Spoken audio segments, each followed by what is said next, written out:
Mari kita bersama-sama berdoa sebelum kita membaca dan merenungkan firman Tuhan. Bapa yang bertahta di dalam kerajaan surga, Bapa yang kekal, Bapa yang melampaui waktu, Bapa yang mengasihi kami bersyukur kepadamu ya Tuhan, bahwa tahun 2020 telah kami lalui. Di dalamnya ada tangisan, ada kegembiraan, ada sukacita, ada keberhasilan dan juga ada kegagalan. Tetapi dalam semuanya itu Engkau sekali-kali tidak pernah meninggalkan kami. Tuhan terus menyertai kami sampai kami boleh memasuki tahun yang baru ini, 1 Januari 2021. Kami tahu tantangan di depan kami tidaklah mudah.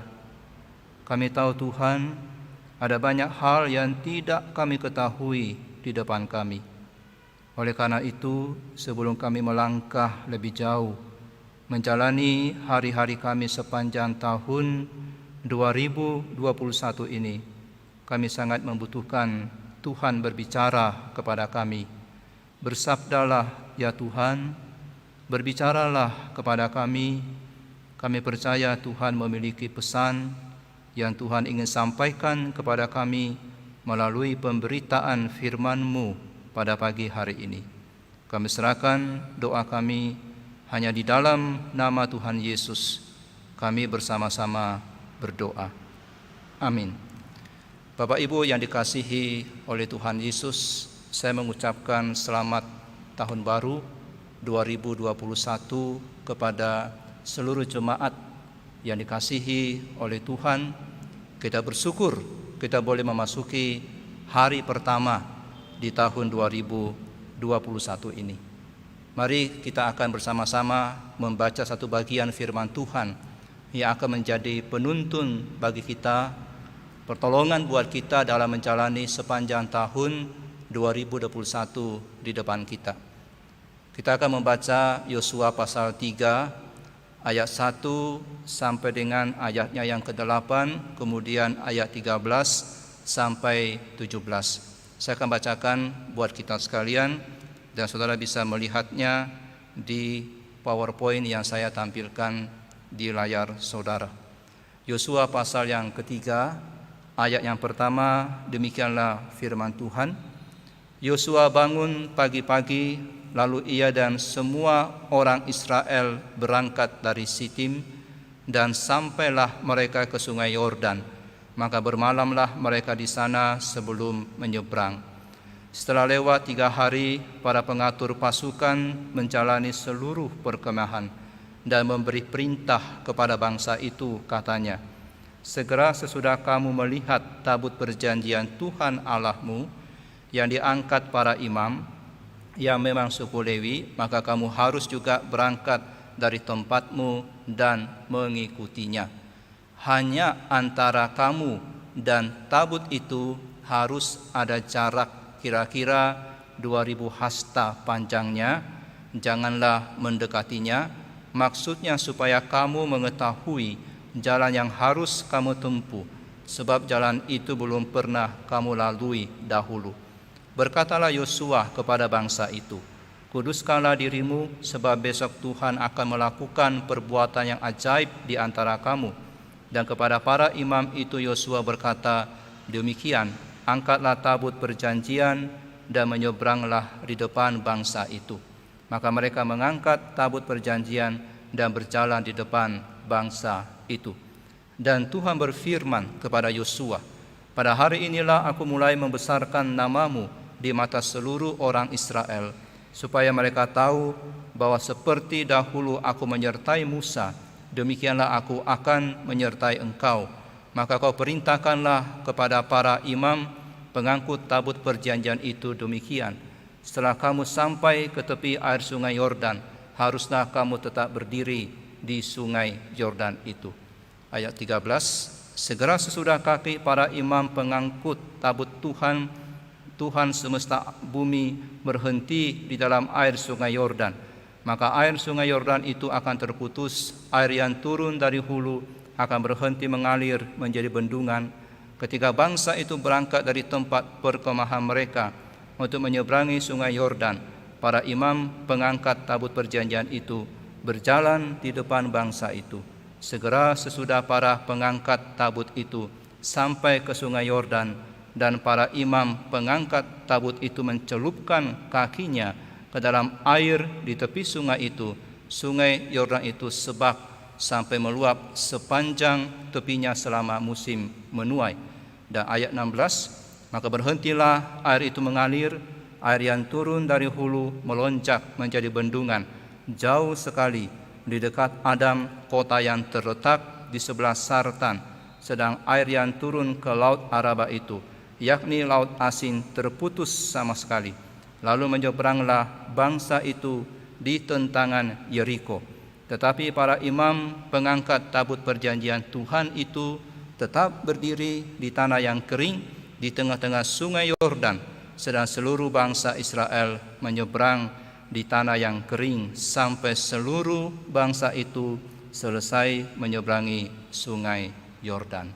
Saudaraku, tahun yang kita masuki pada hari ini 2021, di dalamnya pasti ada tugas-tugas yang berat di dalamnya, ada hal-hal yang baru di dalamnya, ada hal yang istimewa yang baru yang kita alami. Mungkin ada juga kebingungan yang baru yang kita alami, ada penderitaan yang baru, ada godaan yang baru. Tahun 2021 adalah tahun yang belum pernah kita lalui sebelumnya. Kita baru memasuki hari pertama di tahun 2021 ini, 1 Januari 2021, dan ada 365 hari yang akan kita tempuh. Dan saudara, ada banyak peristiwa yang pasti akan terjadi di tahun 2021 ini. Saudara, kondisi ini pasti membuat banyak sekali anak-anak Tuhan menjadi gentar. Hati kita belum tenang ketika kita meninggalkan tahun 2020. Mungkin kita masih diliputi oleh kesedihan yang kita bawa dari tahun 2020 ke tahun 2021 ini.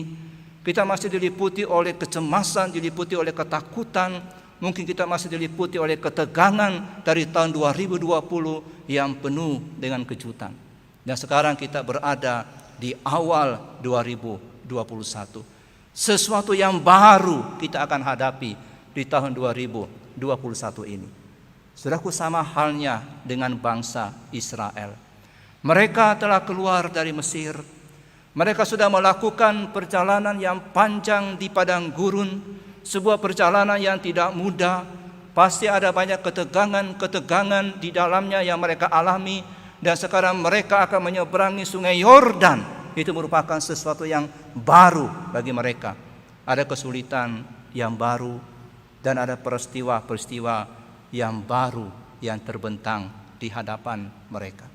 Setelah itulah sebabnya maka Tuhan berkata dalam Yosua pasal yang ketiga ayat yang keempat, di situ dikatakan jalan itu belum pernah kamu lalui dahulu.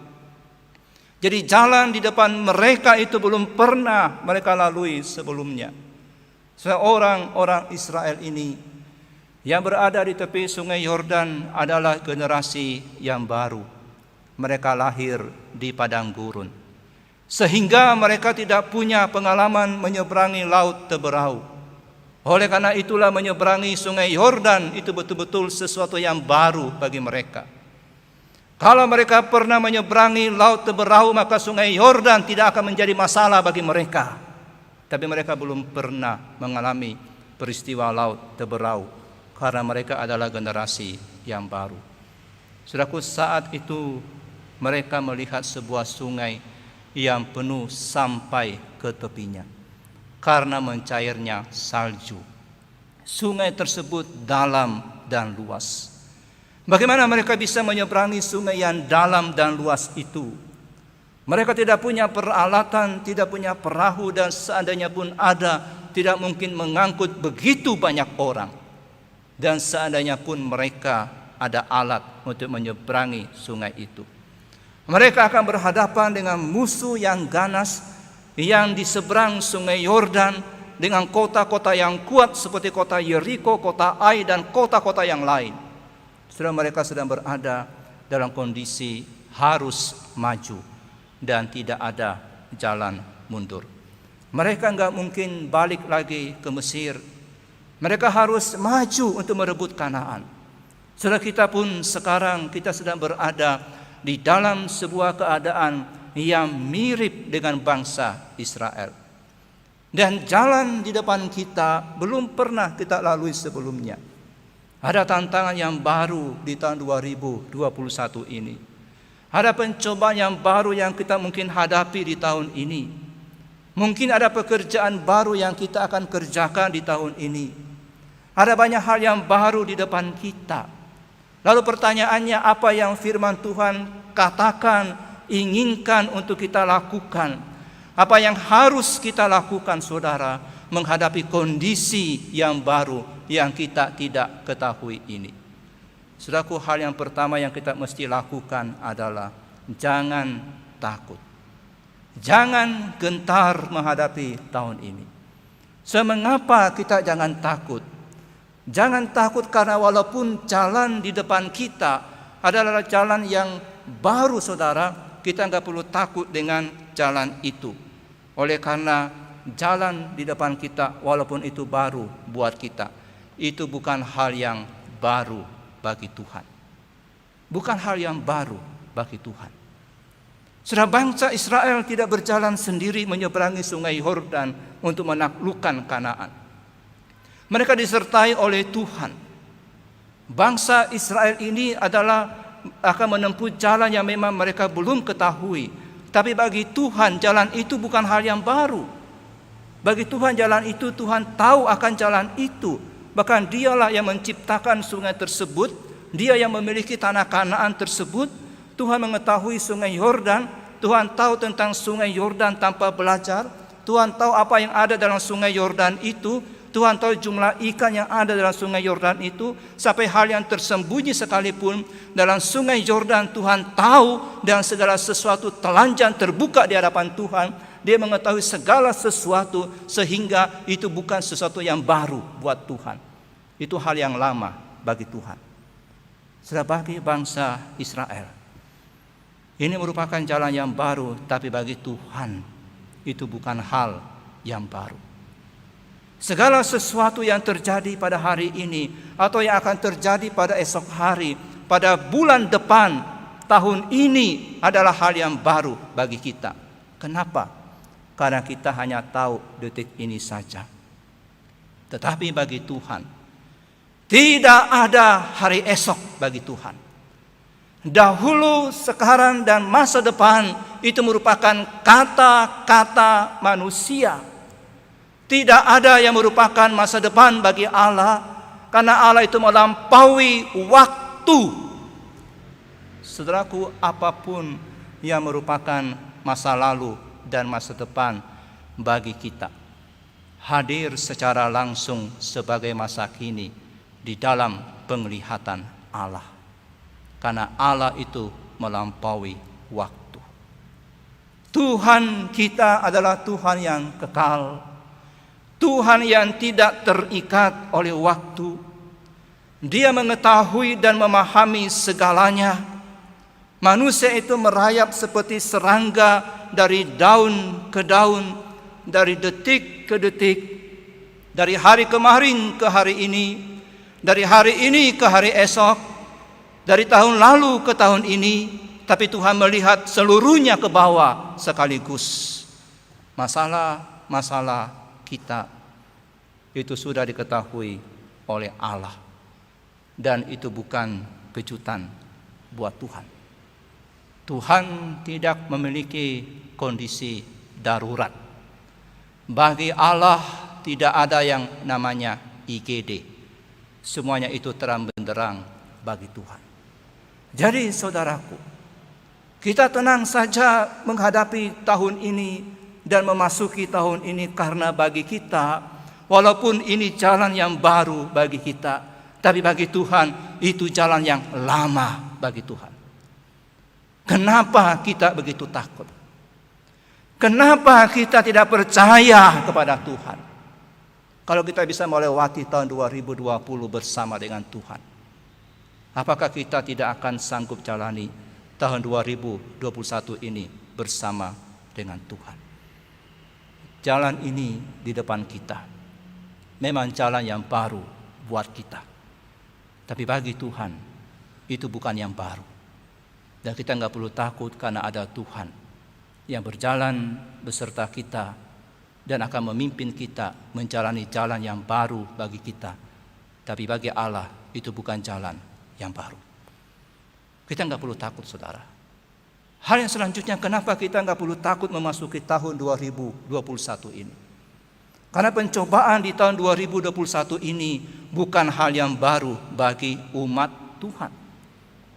Di dalam ayat yang keempat, Yosua berkata kepada bangsa Israel, jalan itu belum pernah kamu lalui sebelumnya. Saudara, memang bangsa Israel yang saat itu ada di tepi sungai Yordan itu belum pernah menyeberangi sungai Yordan dan belum pernah menyeberangi laut Teberau sebelumnya. Tetapi nenek moyang mereka sudah melewati laut Teberau. Apa yang dialami oleh orang tua mereka dengan menyeberangi laut Teberau itu lebih hebat daripada apa yang sekarang mereka hadapi akan menyeberangi sungai Yordan. Orang tua mereka yang sudah mati berhantaran di padang gurun, dengan pertolongan daripada Tuhan, dengan kuasa daripada Tuhan, mereka sudah melihat bagaimana Tuhan membelah laut Teberau. Surah laut Teberau lebih berbahaya daripada sungai Yordan. Dan itu sudah dihadapi oleh umat Allah sebelum mereka. Itu sudah dihadapi oleh nenek moyang mereka. Jadi masalah mereka memang merupakan masalah yang baru pada hari itu, tapi bukan hal yang baru, bukan tantangan yang begitu hebatnya bagi perjalanan umat Allah dari Mesir menuju ke Kanaan. Itu bukan hal yang aneh bagi umat Allah. Sudah, oleh karena itu jangan mengatakan atau membayangkan bahwa kesengsaraan saudara itu luar biasa hebat. Oh, saya menderita itu begitu hebatnya. Saya sakit itu begitu luar biasanya. Saya punya penderita masalah ekonomi begitu hebatnya. Tidak, saudara. Ada banyak orang lain, anak-anak Tuhan sebelum saudara, bahkan mungkin sekitar kita, yang sudah mengalami yang hebat, bahkan lebih hebat daripada saudara, dan mereka menang. Bukan hanya kita yang menderita. Ada anak-anak Tuhan yang lain yang sudah mengalami kesusahan ekonomi yang begitu hebat, yang berat, dan mereka menang. Ada anak Tuhan yang lain yang menderita penyakit yang begitu berat, dan mereka menang. Ada anak Tuhan yang lain yang sudah mengalami bencana yang begitu besar, dan mereka menang. Dan ada banyak orang saleh yang sudah melewatinya, dan mereka menang. Jadi walaupun kita mengatakan tahun ini baru untuk kita, ada penderitaan yang baru yang kita hadapi di tahun ini, tetapi sesungguhnya saudara, itu bukan hal yang baru dalam perjalanan umat Allah. Kita nggak perlu takut. Dan saudara, misalnya tantangan yang kita hadapi di tahun 2021 ini itu baru dan berbahaya, maka saudara, itu tidak akan mengurangi akan bahayanya kalau kita sampai merasa takut. Saudara, tidak ada gunanya bangsa Israel takut, karena itu tidak akan mengurangi bahayanya.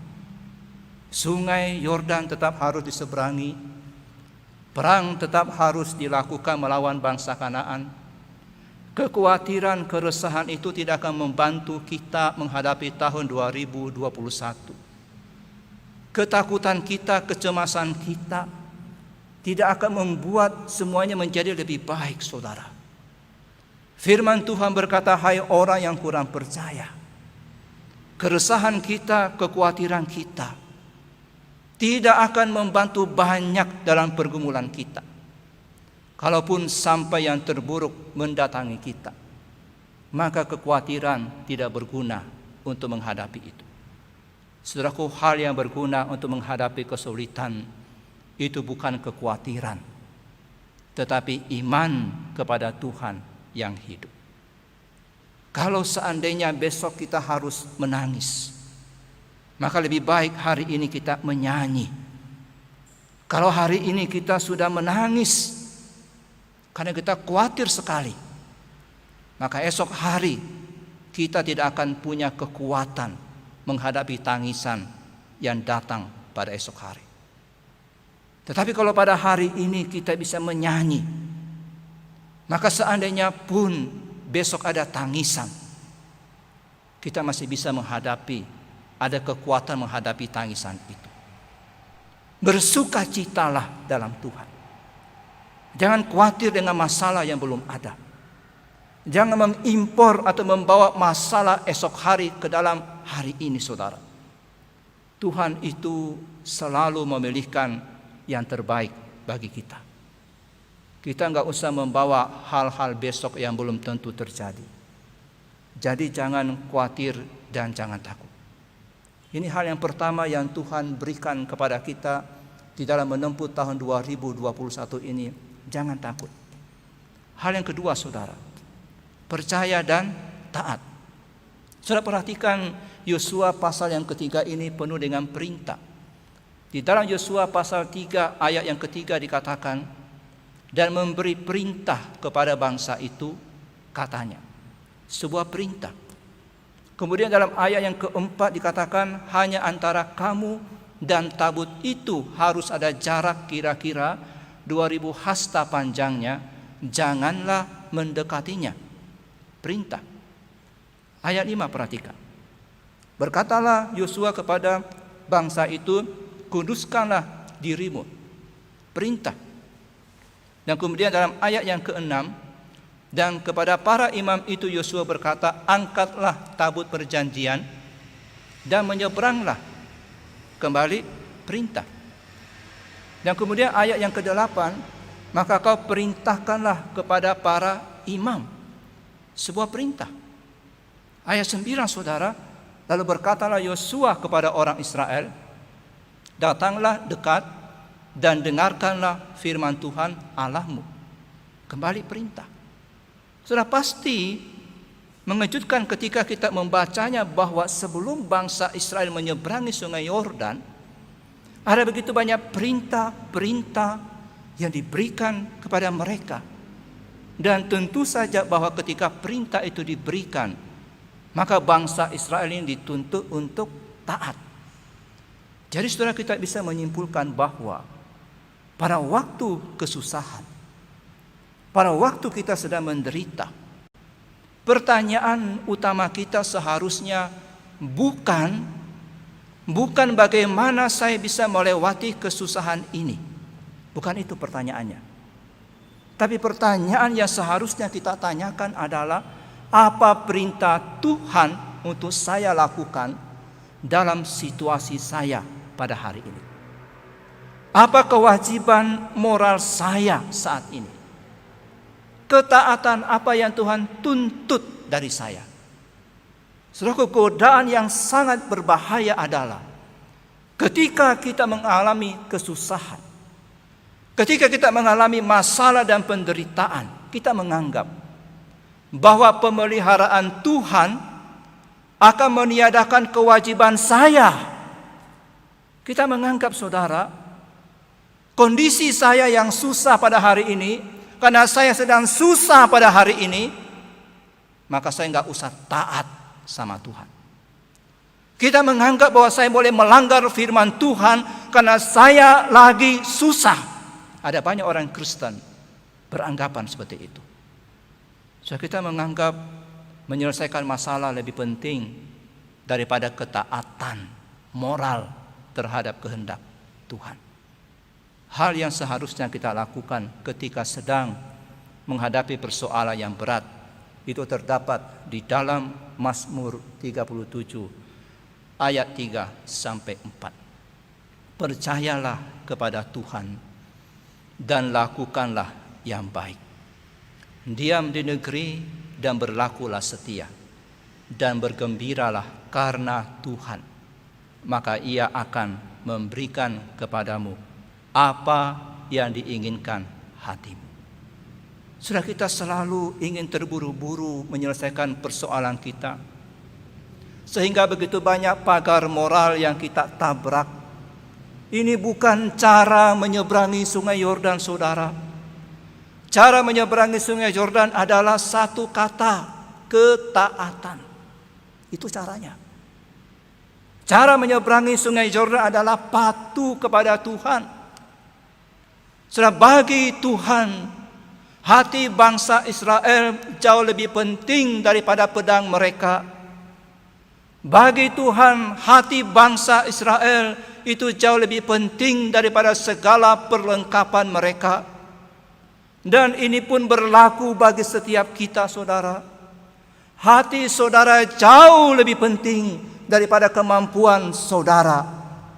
Ketaatan saudara sangat penting untuk menyelesaikan persoalan saudara. Ini yang seringkali diabaikan oleh orang-orang Kristen.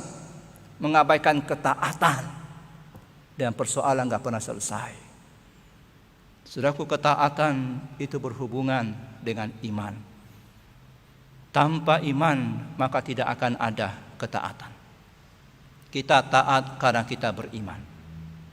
Bangsa Israel berani mengambil resiko untuk taat menginjak sungai Yordan yang mengalir deras karena mereka beriman kepada Tuhan. Ketidakpercayaan merupakan penghala yang besar bagi kemajuan pekerjaan Tuhan. Ketidaktaatan itu akan memblokir berkat surgawi yang diperuntukkan bagi saudara. Saudaraku, hal yang dituntut dari umat Allah adalah beriman kepada Tuhan. Langkah iman itu harus dilakukan terlebih dahulu. Dari nas yang tadi kita baca dari Yosua pasal yang ketiga ayat 13, dikatakan segera sesudah kaki para imam pengangkut tabut perjanjian Tuhan berhenti di dalam air sungai Yordan, maka air itu pun terputus. Dan segera sesudah para pengangkut itu sudah sampai ke sungai Yordan, sungai itu terputus, lalu menyeberanglah bangsa itu. Selaku para imam yang tidak punya pengalaman saat itu, yang tidak punya pengalaman laut teberau, mereka mencelupkan kaki mereka ke dalam sungai yang mengalir dengan deras, sungai yang dalam. Mereka mencelupkan karena mereka taat pada Tuhan, mereka percaya pada Tuhan. Saya yakin mereka juga ketakutan pada hari itu. Tapi tugas mereka adalah tunduk kepada perintah Tuhan. Tugas mereka adalah taat kepada Tuhan. Dan ketika mereka taat, maka barulah mujizat terjadi. Terlihat saudaraku bahwa yang dituntut adalah iman dan ketaatan. Mereka dituntut untuk percaya dan taat terlebih dahulu. Barulah sesudah itu mujizat terjadi. Iman dahulu, barulah tanda diberikan. Jangan dibalik, saudara. Ada banyak orang Kristen yang minta tanda terlebih dahulu, barulah mau beriman. Dalam peristiwa terbelahnya sungai Yordan, tanda adalah hasil dari iman dan hasil dari ketaatan. Iman itu adalah melihat Dia yang tidak terlihat. Oleh karena itu kita mesti maju dengan iman. Iman apa? Iman untuk mematuhi perintahnya, saudara. Bukan sekedar iman untuk mengharapkan sebuah mujizat terjadi. Itu sekunder, itu yang mengikuti ketaatan kita. Iman untuk mengikuti dan patuh kepada perintah Tuhan. Tuhan berikan perintah untuk apa buat saudara, lakukan itu walaupun itu sulit. Itu langkah iman. Dan barulah setelah kita lakukan itu, saudara akan melihat tanda, saudara akan melihat mujizat. Ada banyak sekali orang Kristen yang berdoa minta mujizat, minta tanda daripada Tuhan. Dan itu enggak terjadi dalam hidup dia. Karena dia tidak pernah mau taat. Saudara, hal yang pertama adalah kita beriman, kita taat pada Tuhan. Ketika kita mentaati akan firman Tuhan, maka yakinlah pertolongan Tuhan akan diberikan pada saudara. Tahun 2021 kita hadapi dengan percaya dan juga dengan taat. Hal yang ketiga, saudara, bagaimana kita menghadapi tahun ini? Ketiga adalah jangan terburu-buru dan jangan ragu. So, ketika menghadapi persoalan, kita seringkali suka tergesa-gesa untuk bertindak. Kita ini orang Kristen banyak yang bertindak seperti laron. Laron yang ketika melihat cahaya terang langsung menyerbu cahaya terang itu. Kita demikian tergesa-gesa dan terganggu sehingga kita tidak bijaksana lagi. Kita bertindak cepat, tapi cepat yang tidak baik, cepat yang tidak bijak. Saudara, bangsa Israel tidak terburu-buru langsung berenang menyeberangi sungai Yordan, tapi mereka menunggu selama 3 hari. 3 hari, saudara. Saudara perhatikan dalam Yosua pasal yang ketiga ayat 1 sampai dengan 2. Di situ dikatakan bahwa Yosua bangun pagi-pagi, lalu ia dan semua orang Israel berangkat dari Sitim dan sampailah mereka ke sungai Yordan, maka bermalamlah mereka di sana. Mereka bermalam sebelum menyeberang. Kemudian ayat yang kedua. Setelah lewat 3 hari. Jadi mereka bermalam selama 3 hari. Setelah lewat 3 hari, para pengatur pasukan menjalani seluruh perkemahan. So, mereka menunggu selama 3 hari. Kenapa tunggu 3 hari? Ya pasti mereka membutuhkan pemulihan fisik. Karena sebelumnya mereka sudah lakukan perjalanan yang panjang. Sudah berhari-hari mereka berjalan. Dan sekarang mereka membutuhkan pemulihan fisik. Dan yang kedua, saudara, kenapa mereka mesti tunggu 3 hari? Karena mereka membutuhkan pemulihan spiritual. Saudara, mereka lakukan itu karena mereka tahu mereka akan menghadapi musuh yang kuat. Dan kalau mau menang berperang, maka mereka bukan hanya harus mempersiapkan diri secara fisik, tapi mereka mesti mempersiapkan diri secara rohani. Jadi selama 3 hari itu mereka melakukan refleksi, mereka istirahat, mereka refleksi, mereka evaluasi diri, mereka harus punya sikap rohani yang baik untuk melangkah dengan berani ikut pimpinan Tuhan. Kalau mereka tidak refleksi, tidak retreat 3 hari, enggak mungkin mereka berani seberangi sungai Yordan. Apalagi para imam itu. Saat mereka menyeberangi sungai itu, mereka tidak boleh menggerutu. Mereka mesti berjalan dengan tertib dan di dalam kekudusan. Karena ini merupakan perang Tuhan. Dan ini butuh kesiapan rohani. Ini bukan butuh kesiapan fisik. Butuh kesiapan rohani. Persiapan rohani itu akan mencegah mereka dari dosa, perkataan, dari gerutuan, dari emosi-emosi yang buruk. Ketika mereka menyeberang, tidak boleh ada emosi yang tidak suci. Kurang lebih 3 juta orang, saudara, akan berjalan menyeberangi sungai Yordan di dalam kekudusan. Dan kenapa mereka bisa menyeberangi sungai Yordan dalam kekudusan? Karena apa? Mereka sudah lakukan persiapan rohani yang baik selama 3 hari. Jadi kekuatan mereka itu bukan kuasa militer, tapi kekuatan mereka adalah kekuatan pertolongan Tuhan yang ajaib. Dan itu membutuhkan persiapan rohani. Dan semua itu diatur selama 3 hari. Saudaraku, sebagai anak-anak Tuhan, kita harus selalu punya persiapan di dalam menghadapi peperangan rohani. Peperangan fisik kita sesungguhnya merupakan sebuah peperangan rohani. Retreat 3 hari yang dialami oleh bangsa Israel adalah waktu yang cukup bagi mereka untuk mempersiapkan segala sesuatunya. Retreat 3 hari itu mempersiapkan seluruh bangsa Israel ketika mereka menyeberangi sungai Yordan. Mereka bisa berjalan dengan baik dan mereka bisa berjalan dengan iman karena mereka sudah siap selama 3 hari itu. Demikian juga ketika mereka tiba waktunya untuk menyeberang. Umat itu tidak terburu-buru berjalan. Mereka menunggu akan imam yang berangkat terlebih dahulu. Kemudian barulah mereka ikut bersama-sama. Mari kita teladani apa yang dikatakan oleh firman Tuhan ini. Mintalah kasih karunia untuk hal yang sama seperti ini. Kita minta ketenangan daripada Tuhan. Sebelum kita menghadapi satu tantangan yang besar dan kita maju, nantikan Tuhan, nantikan Tuhan. Berdiam dirilah di hadapan Tuhan, nantikan Dia. Berdiam diri, evaluasi rohani kita sebelum kita melangkah lebih jauh, saudara. Pekerjaan kita memang pekerjaan fisik. Penyakit kita memang penyakit fisik, saudara. Tapi hal yang perlu kita lakukan bukan sesuatu yang fisik semata. Kita perlu mempersiapkan rohani kita. Kalau kita nggak bisa tenang ketika kita menderita, ketika kita susah, saudara mungkin tidak sedang berada dalam pimpinan Tuhan. Pimpinan Tuhan akan membuat saudara menjadi tenang. Pimpinan Tuhan akan membuat saudara bisa berdoa kepada Tuhan.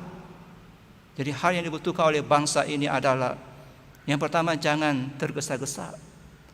Kita jangan tergesa-gesa ketika menghadapi sebuah persoalan. Tapi yang selanjutnya, jangan ragu untuk melangkah. Orang Israel tidak mengatakan, saya tunggu sajalah yang lain menyeberang terlebih dahulu sampai semuanya aman, maka barulah saya ikut menyeberang. Mereka tidak lakukan itu.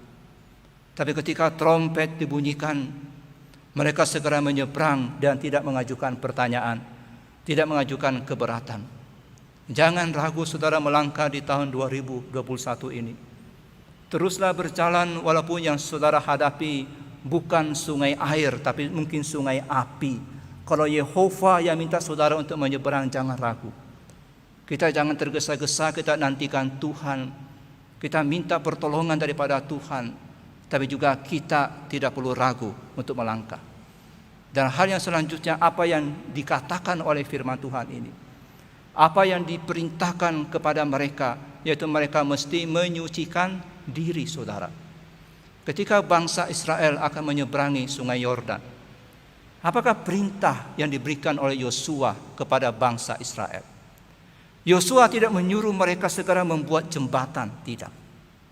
Yosua tidak menyuruh mereka membuat perahu, tidak. Tapi yang uniknya adalah dalam ayat yang kelima, situ dituliskan seperti ini. Berkatalah Yosua kepada bangsa itu, kuduskanlah dirimu. Diminta untuk menguduskan diri, saudara. Ada satu hal yang tidak boleh diabaikan ketika kita sedang menghadapi masalah dan persoalan, yakni menguduskan diri kita. Tanpa kekudusan tidak seorang pun dapat melihat kuasa Tuhan. Firman Tuhan mengatakan dengan jelas sekali, karena besok Tuhan akan melakukan perbuatan yang ajaib di antaramu. Jadi sebelum perbuatan ajaib itu terjadi, maka bangsa Israel harus menguduskan diri. Saudaraku, Allah hanya akan berkarya apabila kita seirama dengan Dia. Dan itulah sebabnya Dia ingin kita hidup di dalam kekudusan. Karena Allah hanya akan mengaruniakan berkat-Nya di wadah yang bersih. Bangsa ini mereka harus menyucikan diri karena Tuhan yang suci melakukan mujizat hanya untuk orang-orang yang suci. Memang tidak ada satu orang pun yang bisa menjamin hidupnya itu tidak pernah ada dosa. Tapi jangan pernah diamkan dosa, sebaliknya selesaikan di hadapan Tuhan. Saudaraku, hal yang kita harus lakukan di dalam masa-masa yang berat adalah kita kuduskan diri kita. Semakin kita sungguh-sungguh menyucikan diri kita. Kita melihat ketika umat Allah tidak takut. Ketika mereka percaya dan taat kepada Tuhan. Ketika mereka tidak terburu-buru. Ketika mereka tidak ragu-ragu. Dan ketika mereka menyucikan diri, maka sungai Yordan terbelah menjadi dua. Saudara akan mengalami bahwa Tuhan yang saudara percaya adalah Tuhan yang hidup. Kalau kita lakukan pengudusan itu, kita akan melihat bagaimana tangan kuasa Tuhan itu akan bekerja di dalam kehidupan kita. Tidak ada kesulitan yang tidak bisa dihadapi kalau kita bersama dengan Tuhan. Kalau Allah di pihak kita, siapakah yang akan melawan kita, saudara?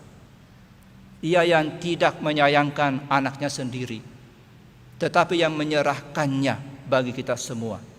Bagaimanakah mungkin Dia tidak mengaruniakan segala sesuatu kepada kita bersama-sama dengan Dia? Kita mungkin dan bisa saja berada di dalam kesesakan. Kita mungkin bisa saja ada dalam bahaya di tahun 2021. Kita mungkin bisa saja ada dalam kesulitan, saudara. Tapi ingatlah, di dalam semuanya itu kita ini lebih dari orang-orang yang menang. Oleh karena Tuhan Yesus mengasihi saudara. Oleh karena Tuhan sudah mati bagi saudara. Sehingga baik itu hidup, baik itu maut atau apapun dalam dunia ini, tidak akan bisa memisahkan kita dari kasih Allah yang ada di dalam Kristus Tuhan kita. Mari kita tempuh tahun 2021 ini. Kita nggak perlu takut menghadapi apapun yang ada di tahun 2021 ini. Ini hal yang baru buat kita. Tapi bagi Tuhan itu bukan hal yang baru. Ini hal yang baru buat kita. Tapi bagi umat Allah sepanjang sejarah itu bukan hal yang baru. Kita nggak perlu takut walaupun pencobaannya besar. Jangan khawatir menghadapi semua itu. Mari kita berikan kepercayaan kita pada Tuhan. Kita taat kepada Tuhan. Taati perintahnya. Ada banyak hal yang fisik yang kita mesti kerjakan. Tapi hal yang paling utama di tahun 2021 ini, persiapkan rohani kita. Persiapkan spiritualnya kita. Kembangkan kekudusan kita. Kembangkan ketaatan kita. Dengan ketaatan, dengan kekudusan, mukjizat pasti terjadi. Tanda akan diberikan oleh Allah ketika kita hidup memperkenankan hati Tuhan. Seluruhnya kita bisa taklukkan ketika kita hidup di dalam kekudusan. Mari kita berdoa. Ya Tuhan, terima kasih atas kebenaran firman-Mu kepada kami. Kami sungguh menyadari, ya Tuhan, bahwa perjalanan kami di tahun 2021 adalah perjalanan yang tidak kami ketahui. Kami tidak tahu akan bahayanya di depan. Kami tidak mengetahui apa yang baru di depan kami. Tapi sesungguhnya itu bukan hal yang baru bagi Tuhan kami. Dan kami tidak perlu gentar dan takut menghadapinya. Ya Tuhan, tuntut daripada setiap kami adalah kami tidak perlu tergesa-gesa, kami tetap tenang, dan kami tetap percaya pada Tuhan dan patuh kepada Tuhan, dan memberikan kekudusan hidup kami, ketaatan kami kepada Tuhan. Kami yakin kami akan melihat kuasa Tuhan yang bekerja dalam hidup kami. Ya Tuhan, pimpinlah kami untuk memperhatikan spiritual kami, memperhatikan kekudusan hidup kami, untuk boleh lebih memperdalam ketaatan kami kepada Tuhan. Mungkin selama ini kami sudah terlalu duniawi, ya Tuhan. Kami senantiasa memperhatikan hal yang fisik. Kami selalu mempersiapkan hal yang fisik. Tapi kami tidak pernah menggarap akan ketaatan kami. Kami tidak pernah bertumbuh dalam kekudusan kami. Kami di sini melihat sesungguhnya kekudusan, ketaatan itu berhubungan dengan kemenangan, menghadapi persoalan-persoalan. Kami mungkin kalah selama ini oleh karena kami tidak taat kepada Tuhan, oleh karena kami tidak menuntut kekudusan, hingga kami mengalami kekalahan demi kekalahan. Ampuni kami Tuhan, tuntunlah kami. Di dalam nama Tuhan Yesus kami bersama-sama berdoa. Amin.